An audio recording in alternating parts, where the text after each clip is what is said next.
안녕하세요. 오늘도 사연살롱을 찾아주셔서 감사합니다. 저는 30대 초반이고 약 6개월 전 결혼식 당일 파혼을 한 여자입니다. 결혼 준비는 물론이고 신랑 신부 입장까지 하고 나서 파토가 난 케이스라 사실 아직도 완전하게 그 충격에서 벗어나지는 못했어요. 그렇다고 언제까지 지난 과거에 묶여 살 수 없다는 생각에 훌훌 털어버리고 싶어 이렇게 사연을 신청하게 되었고, 저보다 인생을 더 많이 산 여러분들의 의견도 함께 듣고자 용기를 냈어요. 분명 저는 누가 뭐라고 해도 옳은 결정을 한 것 같은데, 저와 결혼할 뻔했던, 그리고 제가 참 많이 사랑했던 그 남자는 하루가 다르게 무너지고 있으니 저도 가슴이 아플 따름입니다. 단도직입적으로 저는 시어머니가 될 뻔했던 그 여자 때문에 파혼하게 됐어요. 인상이 참 좋아 보여 남자친구 집에 처음 인사 갔을 때 훗날 그런 일을 당할 거라는 건 꿈도 꾸지 못했는데, 역시 사람은 겉모습만 봐서는 그 사람을 전부 다 알 수는 없는 것 같아요. 저와 그 남자는 같은 학교에서 처음 만났어요. 저는 수학 교사고 그 남자는 국어 교사였는데 딱 문학 소년 같은 이미지여서 자꾸 눈이 갔었죠. 제가 고등학교 때 국어 선생님을 짝사랑했거든요. 항상 손에서 책을 놓지 않았고 좋은 글귀 또 좋은 시가 있으면 그걸 적어서 학생들에게 나눠주시곤 했었는데, 어떻게 남자가 저렇게나 감성이 풍부할까? 신기할 정도로 참 멋있어서 저 말고도 다른 학생들에게 인기가 많았어요. 그래서 저도 어릴 땐 문학을 전공할까 고민했던 적도 있었는데, 저라는 애는 사실 감수성과는 거리가 멀었고, 그 반면 수학은 답이 딱 정해져 있기 때문에 명료해서 저와 잘 맞았어요. 결국 전 제 성격에 맞는 수학을 전공했고 임용고시를 거쳐 중학교 교사가 되었는데요. 솔직히 이런 말하면 교사로서 부끄럽지만 교사가 되고 싶은 꿈은 없었어요. 그저 안정적이고 시간 활용을 할 수 있는 직업이 필요해 교사가 되고자 했고, 정말 죽을 힘을 다해 공부를 했는데, 그렇게 교사가 되어야 했던 이유는 지체장애가 있는 엄마를 조금 더 잘 모시고 싶었기 때문이었죠. 저희 엄마는 제가 9살 때 식당에서 일을 마치고 돌아오다 오토바이 사고를 당하셔서 몸 일부의 신경을 전혀 못 쓰게 되셨어요. 처음엔 걷지 못할까봐 두렵고 무서웠는데 오른쪽 다리에만 후유장애가 남아 어쩔 수 없이 그 다리를 끌고 거동을 하실 수밖에 없게 되셨죠. 그렇다고 집에 돈이 많아 휠체어를 사거나 재활을 할 수 있었다면 그래도 조금은 나은 생활을 할 수 있었을 텐데, 저희 집은 그럴 수 있는 형편이 아니었어요. 게다가 엄마의 사고 이후 아빠의 일방적인 이혼 통보로 몸도 불편한 엄마는 어린 저를 말 그대로 죽을 둥 살 둥 키우셨는데, 제 기억에 단 한 번도 가난하지 않았던 적이 없었으니 그 고생은 말할 것도 없었어요.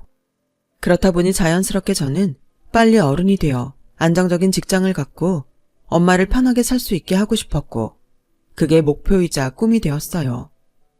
제 친구들은 그게 무슨 꿈이냐며 조금 더 저만을 위한 꿈을 가지라고 했지만 아무리 생각해도 저에게 그것만한 꿈은 없었어요. 그래서 임용고시 합격 후 정식으로 교사가 됐을 때 정말 행복했는데요. 몸도 성하지 않은데 공부하는 딸 뒷바라지 한다고 저희 엄마가 정말 고생을 많이 하셨거든요. 그래서 남은 인생은 시집도 가지 않고 그런 엄마를 위해 살겠다고 생각했어요. 그런데 시간이 지나고 여유가 생기니 그런 생각도 조금씩 변했고, 보는 것 생각하는 것이 달라지니 엄마밖에는 안 보였던 저도 하고 싶은 게 생기기 시작했어요. 그리고 평소 자연스레 눈이 가던 그 남자와 가까이 지내면서 호감을 키웠고, 그렇게 저와 그 사람은 학교에는 비밀로 하고 연애를 하기 시작했는데요. 연애를 시작하니 또 다른 세상이 펼쳐지더군요. 어릴 때 좋아했던 국어 선생님을 닮은 그 남자는 연애가 처음이라 서툰 저에게 늘 잘해줬어요. 세상에서 저희 엄마 말고 저를 이렇게나 챙기고 좋아해주는 사람이 또 있다니. 저는 점점 그 남자한테 빠지고 말았죠. 부끄럽지만 첫사랑이었어요. 저 좋다고 고백한 남자는 몇 명 있었지만 임용고시 준비 중인 제가 그런 남자가 눈에 들어올 리 없었고, 그렇다 보니 20대를 다 보내도록 변변한 연애 한 번을 하지 못했는데 그 남자는 그런 제가 순수하다며 영광이라고 말했어요. 그러고 보면 연애도 타이밍인 것 같아요. 만약 전 선생님을 제가 임용고시 준비하면서 봤다면 고백해도 까였을 거잖아요. 지금 만나서 정말 다행이다.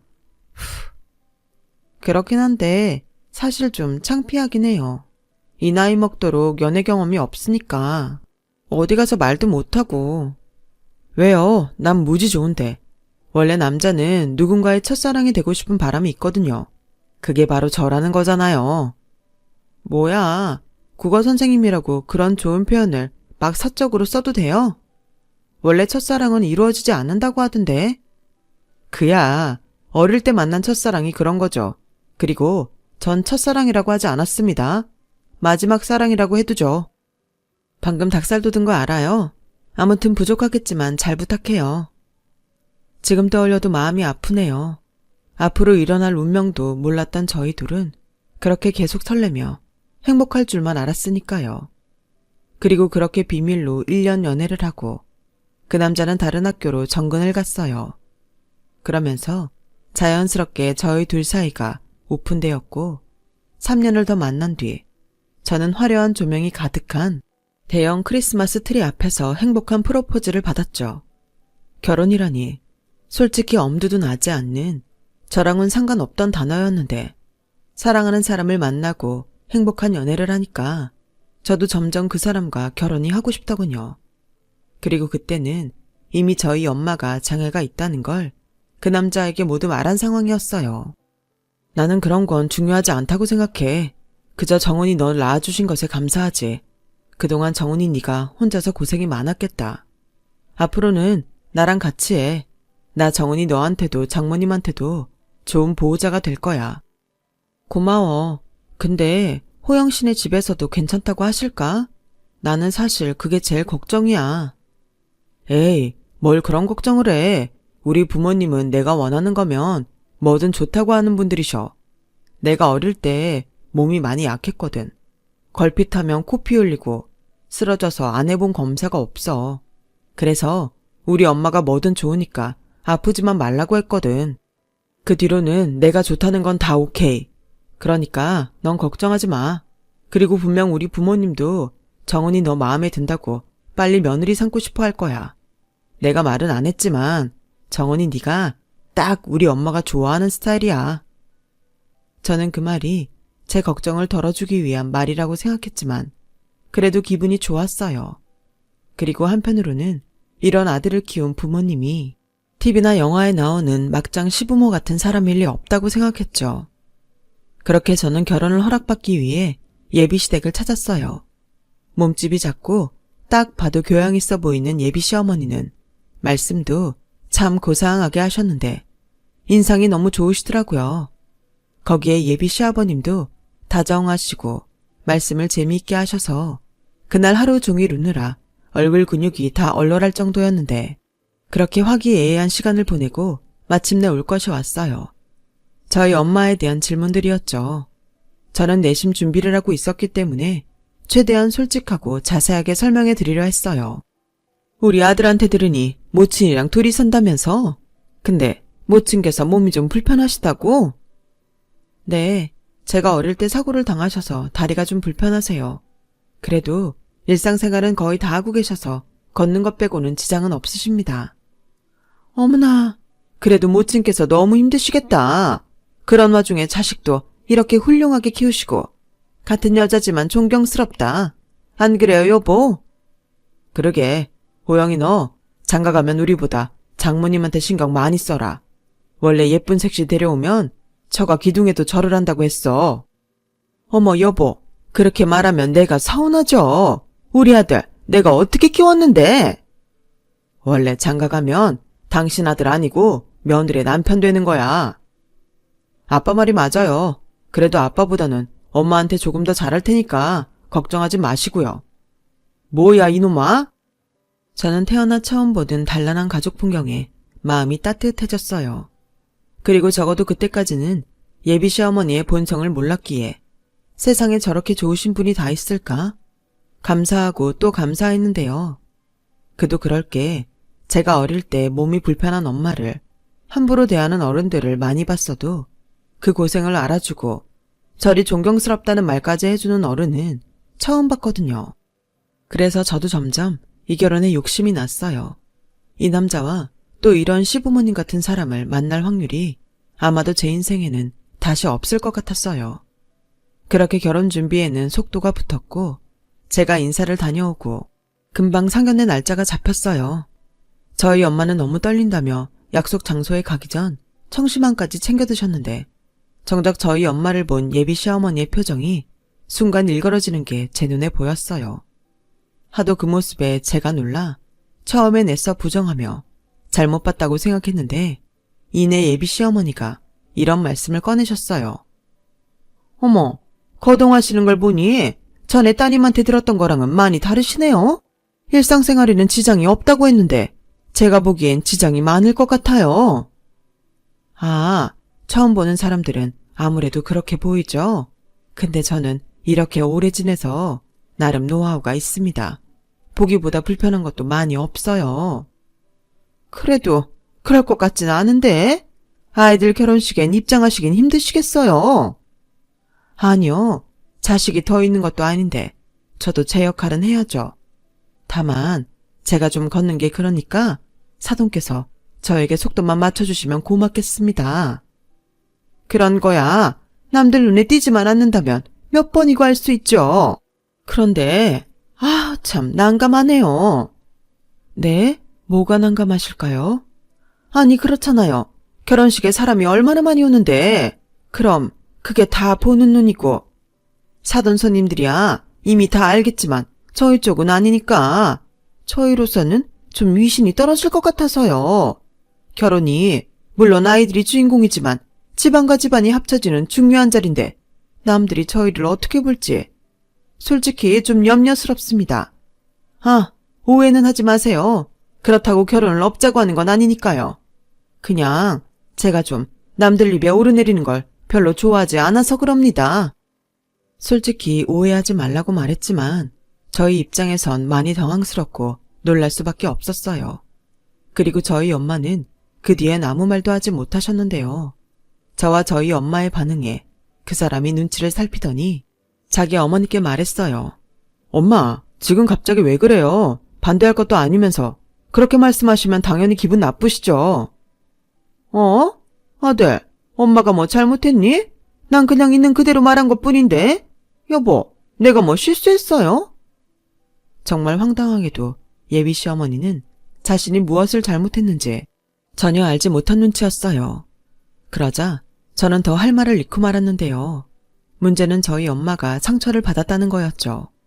아무리 욕심나는 결혼이라도 이렇게 엄마에게 상처를 줄 수 없었던 저는 이대로 결혼을 진행할 수 없다고 생각했고 그 사람에게 저는 불쾌하고 불편한 마음을 전했어요.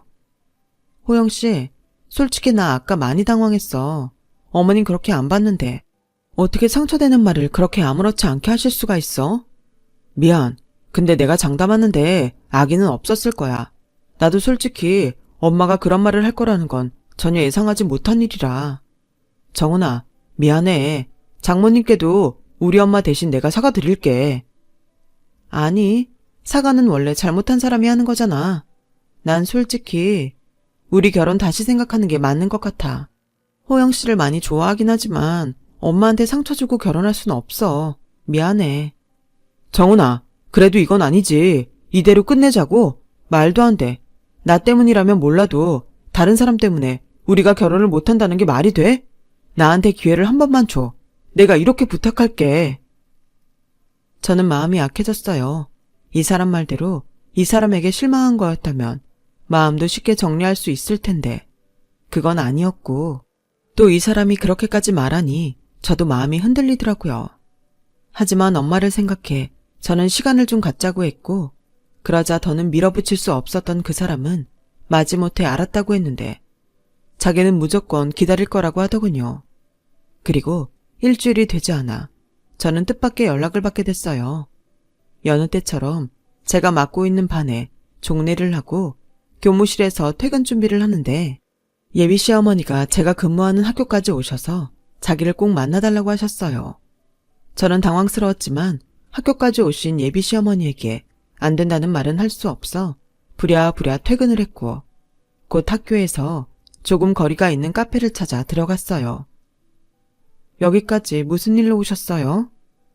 그게 내가 지난번에는 미안했어. 내가 나나 우리 쪽 생각만 하느라 정은이랑 정은이 모친께 상처 줬다는 걸 몰랐네. 정말 미안해. 기분 많이 나빴지? 저보다 저희 엄마가 상심이 크세요. 당신 몸이 그래서 그런 식의 말에는 상처를 쉽게 받으시거든요. 일을 어쩌나 너무 죄송하네. 난 그냥 솔직한 내 심정을 말한다고 한 건데 이제 우리 가족이니까 편하게 생각했지. 믿어줘. 절대 일부러 그런 건 아니야. 지금 호영이가 다 죽어가는 얼굴로 있는데 내가 미안해서 죽겠어. 내가 앞으로 또 조심할 테니 우리 예정대로 씩 올리자. 이것도 인연이고 이렇게 서로 알아가는 거지. 내가 이렇게 부탁하마. 응? 분명 진심으로 하시는 사과였어요. 그리고 계속 저에게 미안하다고 몇 번이고 말씀하시는데 그 사과를 외면할 수 없었어요. 그래서 집에 돌아와 엄마에게 예비 시어머니가 찾아와 사과를 했는데 어찌할지 모르겠다고 말을 했는데요. 어쩌기 뭘 어째? 너 결혼하고 싶다고 했잖아. 그럼 해야지. 엄마도 그때는 좀 당황스러웠는데 김서방 말처럼 아기는 없는 것 같더라. 사람이 솔직하면 그럴 수도 있어.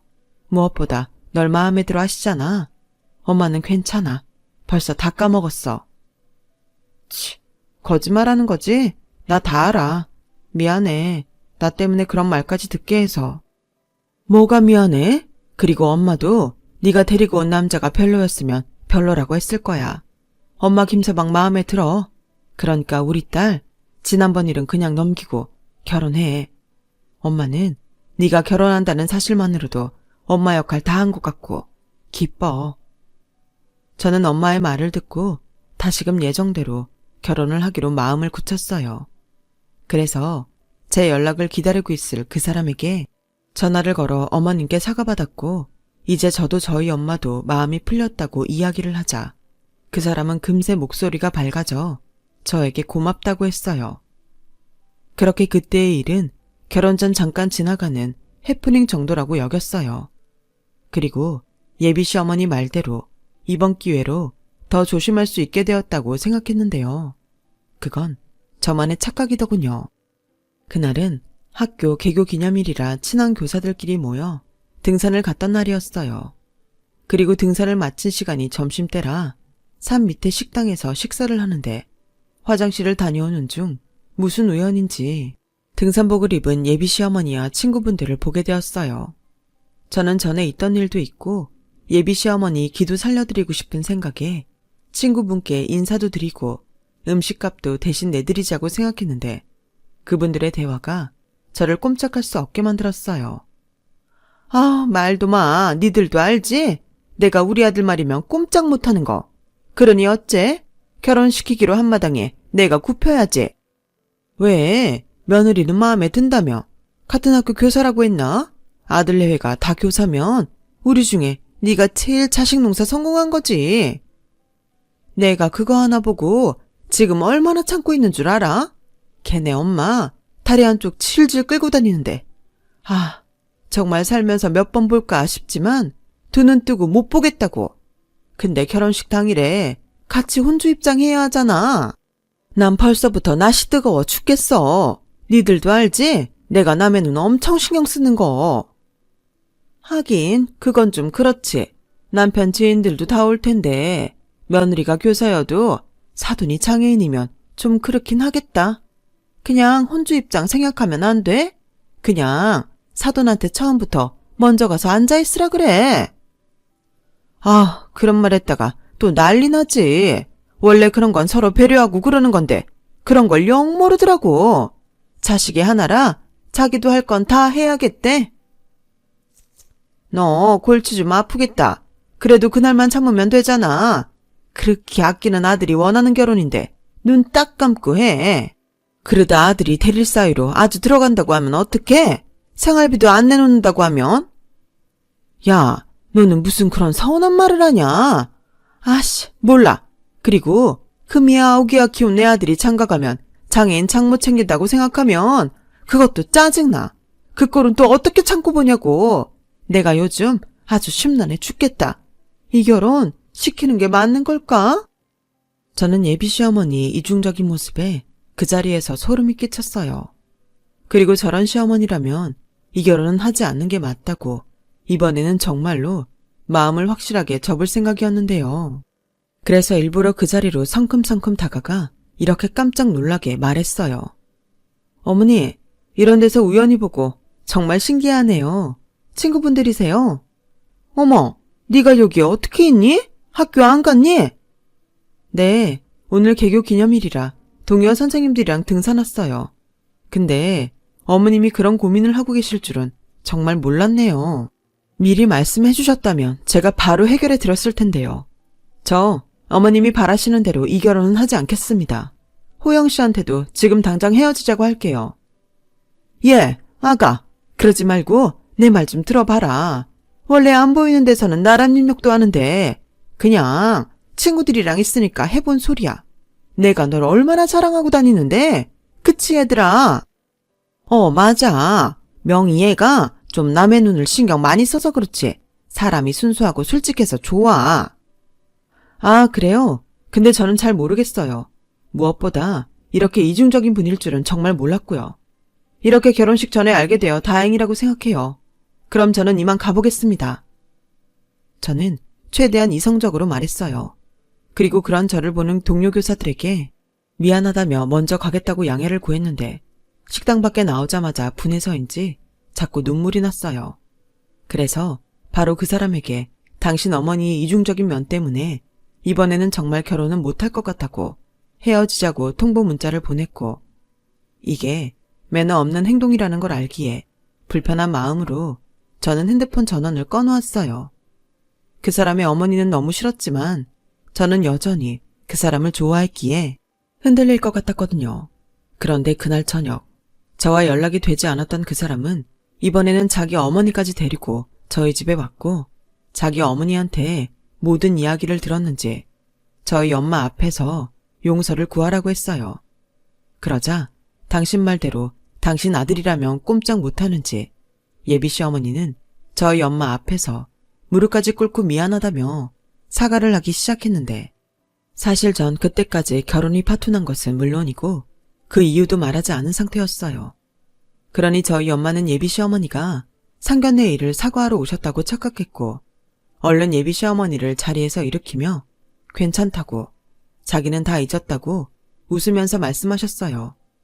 저는 아차 싶었죠. 그래서 급히 거실로 나가 저희 엄마를 말렸어요. 엄마, 그럴 필요 없어. 나 이번엔 정말로 결혼 안 하려고. 왜? 무슨 일이 있어? 있어. 근데 엄마랑은 상관없는 일이야. 호영씨, 지금 뭐 하는 거야? 엄마한테 다 들었어. 그래서 이번에는 정말로 직접 사과하시게 모시고 온 거야. 정훈아, 나 이 결혼 정말 하고 싶어. 우리 같은 마음 아니야? 그래, 그랬지. 근데 당신 어머니는 아니셨어. 호영씨가 그랬잖아. 호영씨가 원하면 어머니는 다 들어주신다고. 이번에도 그러신 거야. 내가 마음에 든 게 아니고. 그리고 친구들 앞에선. 아니다, 아니야. 네가 오해한 거라니까. 남자들만 친구들 앞에서 허세를 떠는 게 아니지. 어쨌든 미안하다. 내가 이번에도 입방정 떤 거야. 지난번엔 처음이니까 그러실 수 있다고 생각했어요. 근데 아니었잖아요. 죄송하지만 제 마음은 똑같아요. 이만 돌아가 주세요. 정훈아, 내가 어떻게 해야 마음이 풀리겠어. 네가 원하는 대로 다 할게. 아들, 꼭 이렇게까지 해야겠니? 엄마야말로 지난번 일 겪고도 왜 그러세요? 말씀드렸죠? 저는 정훈이 아니면 어느 누구랑도 결혼 생각 없어요. 정훈아, 이게 다 무슨 일인데 엄마는 하나도 모르겠다. 사돈, 따님 마음 좀 돌려주세요. 보셨잖아요. 제 아들이 따님 아니면 결혼도 안 한다고 하는데 제가 정말 죽겠습니다. 그만하세요. 이런다고 달라지는 거 없으니까. 호영씨, 부탁이야. 우리 마지막은 서로를 위해 깔끔하게 헤어지자. 호영씨는 좋은 사람이니까 금방 좋은 여자 만날 수 있을 거야. 그땐 어머님 마음에 드는 그런 집 여자랑 꼭 결혼해. 정은아, 무슨 그런 말이 있어. 내 마음 누구보다 잘 아는 네가. 그때였어요.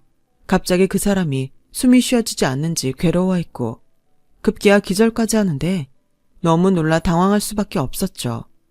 그러자 그 사람의 어머니는 119! 119!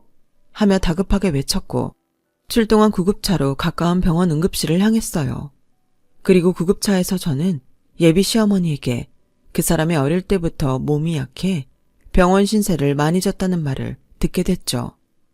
어릴 때부터 충격을 받으면 쓰러지는 일이 있었다고 하는데 그 순간 이 사람이 왜 그렇게 애처롭게 보이는지 저는 또 마음이 갈대처럼 흔들리기 시작했어요.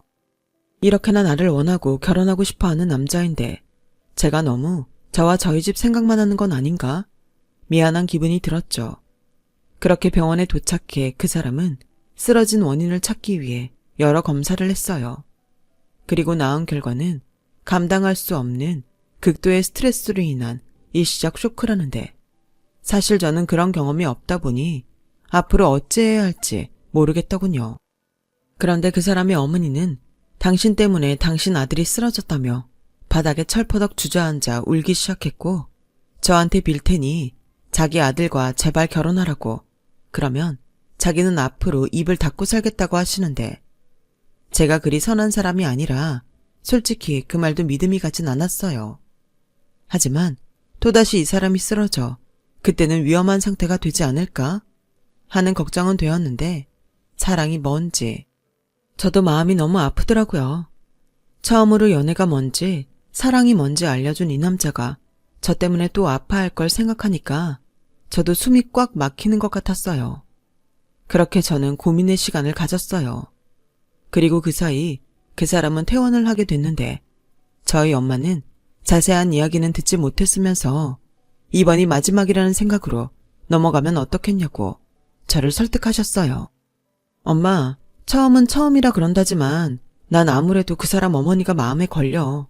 결혼하고 딴 말하고도 남을 사람이라니까. 그래, 그럴 수도 있지. 근데 김서방은 아니잖아. 엄만 저런 사람 처음 봤어. 너 후회하지 않을 자신 있어? 지금은 너무 감정적이라 보이지 않을 수도 있지만 나중엔 김서방 엄마가 아닌 김서방만 생각날 거야.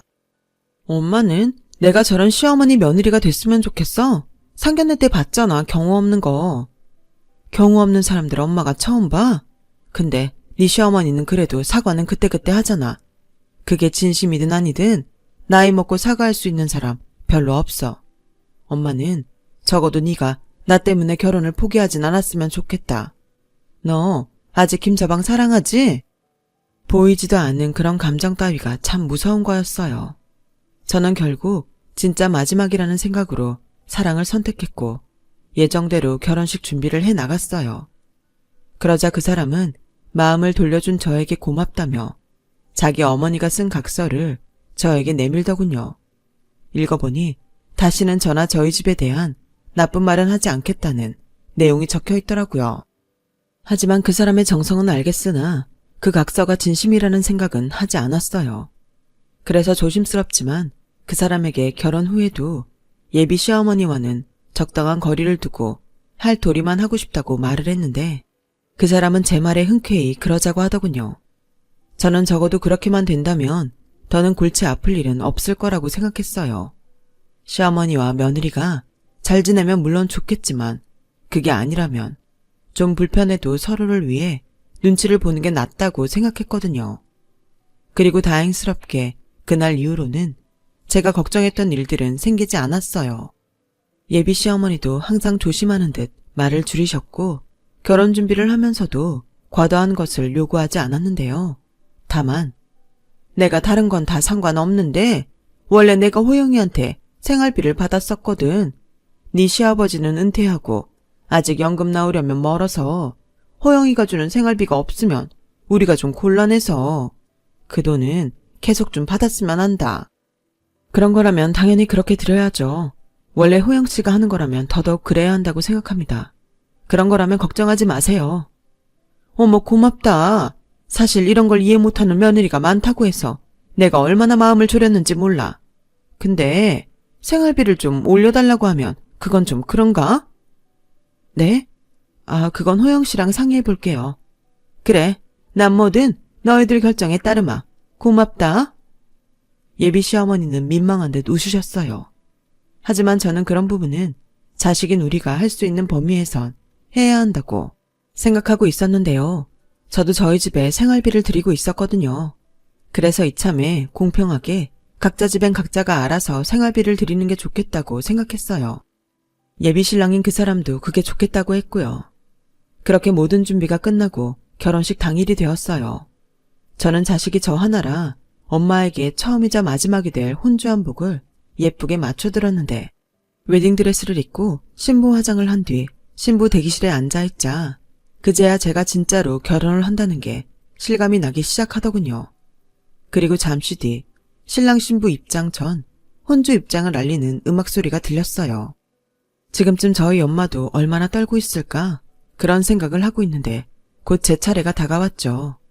저는 친정아버지가 없기 때문에 예비 신랑과 동시 입장을 하기로 했어요. 그래서 결혼식장 문 앞에서 예비 신랑 손을 잡고 기다렸다가 드디어 부부로서 첫 발을 내디뎠는데 많은 사람의 축하 박수를 받으며 걷던 중 저도 제 눈을 의심하게 되는 일이 벌어졌어요. 글쎄 혼주 자리에 앉아 있어야 할 저희 엄마는 없고 생전 처음 보는 분이 신부 측 혼주 자리에 계셨는데요. 게다가 한복도 제가 맞춰준 한복도 아니었어요. 저는 너무 황당해 행진 도중 걸음을 멈췄고 제가 걷던 걸음을 멈추자 결혼식장 안은 일순간 술렁이기 시작했어요. 그 사람은 의아한 듯 저를 쳐다봤고 제 눈은 이제 오늘이 지나면 진짜 시어머니가 되는 그 사람으로 향했죠. 아무런 증거도 없는데 그냥 그때는 그런 기분이 딱 들었거든요. 그때였어요. 이건 정말 예상하지 못한 일이었는데 얼마나 울었는지 화장이 다 번진 저희 엄마가 경찰들 손에 부축을 받고 식장 안으로 걸어와 저를 붙잡더니 서럽게 우시는데 엄마의 그런 모습은 30평생 처음이었어요. 정은아, 이 결혼 하지 마라. 엄마가 미안해. 도저히 나는 저 사람이 무서워서 널 저 집에 못 보내겠다. 엄마, 그게 무슨 말이야? 꼴은 왜 이러고? 저 여자 짓이야. 저 여자가 잠깐 할 말이 있다고 주차장으로 날 부르더니 날 차에 있으라더라. 저 삼촌인지 옆에 감시하는 친척까지 두고 말이야. 자기는 나랑 식장에 들어가는 게 아무리 생각해도 창피하다고 내 역할 된 사람도 불렀다면서 나더러 거기 있으라고 하더라. 이게 말이 되니? 어떻게 사람이 그럴 수 있니? 내가 필사적으로 차를 두드리니까 주차장에 있던 직원이 경찰을 불러줘서 겨우 나왔다. 뭐라고? 저는 엄마의 말에 참을 수 없는 분노를 느꼈어요. 그렇게 제발 자기 아들이랑 결혼만 해달라며 각서까지 쓴 사람이 어떻게 이런 계획까지 짜고 저희 엄마에게 그런 짓까지 하는지 저는 그 사람의 어머니를 노려봤죠. 그러자 대행으로 불려왔던 사람은 자기는 의뢰에 응한 것뿐이라며 그 자리를 도망쳤고 저는 더는 참을 수 없어 이성을 잃고 그만 예비 시어머니의 머리채를 잡고 말았는데요. 물론 제가 머리채를 잡자마자 주변에서 저를 뜯어 말렸어요. 하지만 이성을 잃은 저는 결혼이고 뭐고 눈에 보이는 게 없었고 저희 엄마는 너무 놀라셨는지 그 자리에서 울기만 하시는데 정말 피가 거꾸로 솟는 것 같았어요. 그래서 면사포를 집어 던지고 저희 엄마를 부축해 결혼식장을 나서는데 상황을 이렇게 만들어 놓고도 무슨 생각인지 그 사람의 어머니라는 여자가 저를 붙들었어요. 이거 놔요. 내가 당신 고소할 거야. 몸도 불편한 저희 엄마를 어떻게 차에 놔둘 생각을 했어요? 그냥 결혼식 끝날 때까지만 그러라고 했어. 너도 지금 내 머리채 잡고 분풀이 했잖아. 그럼 된 거 아니야? 보는 눈도 많은데 일 더 크게 만들지 말고 이제 너도 내 생각 좀 해다오. 나도 체면이 있는데 쪽팔려서 못하겠는 걸 어떡해. 정말 말이 안 나오네요. 그럴 거면서 각서는 왜 쓰셨어요? 저희 엄마가 어디가 어때서요?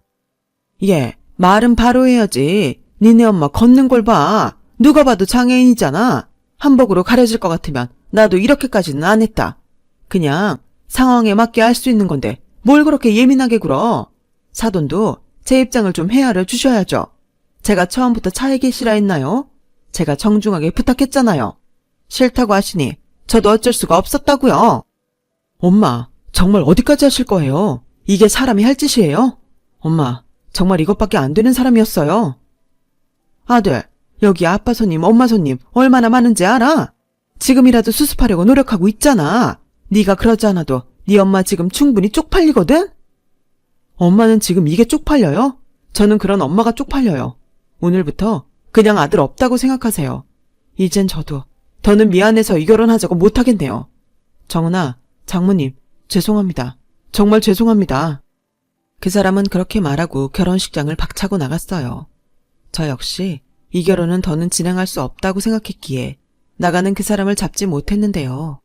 그 와중에도 자기가 뭘 잘못했냐고 방방 뛰는 그 여자를 보니 혼인신고 전에 이 결혼이 엎어진 게 다행이라는 생각도 들었어요.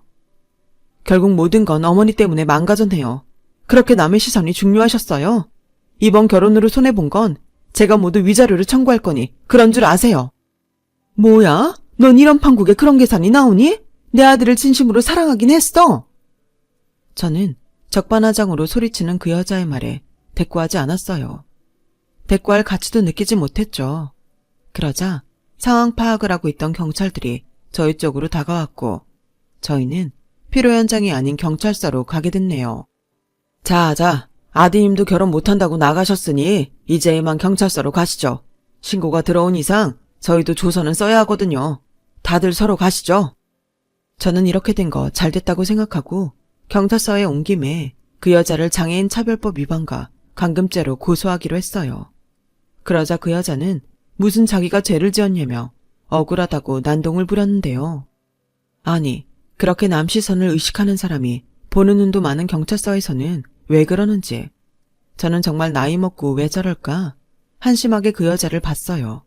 그리고 그런 자기의 아내를 경멸하는 눈으로 보던 그 사람의 아버지를 보게 되었는데 더는 못 봐주겠다는 듯 전 모르는 일이고 그냥 법대로 처리하세요.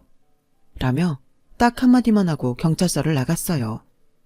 제가 처음 그 남자의 집에 갔을 때 느꼈던 단란함은 어디 가고 그들의 민낯을 보는 순간이었네요.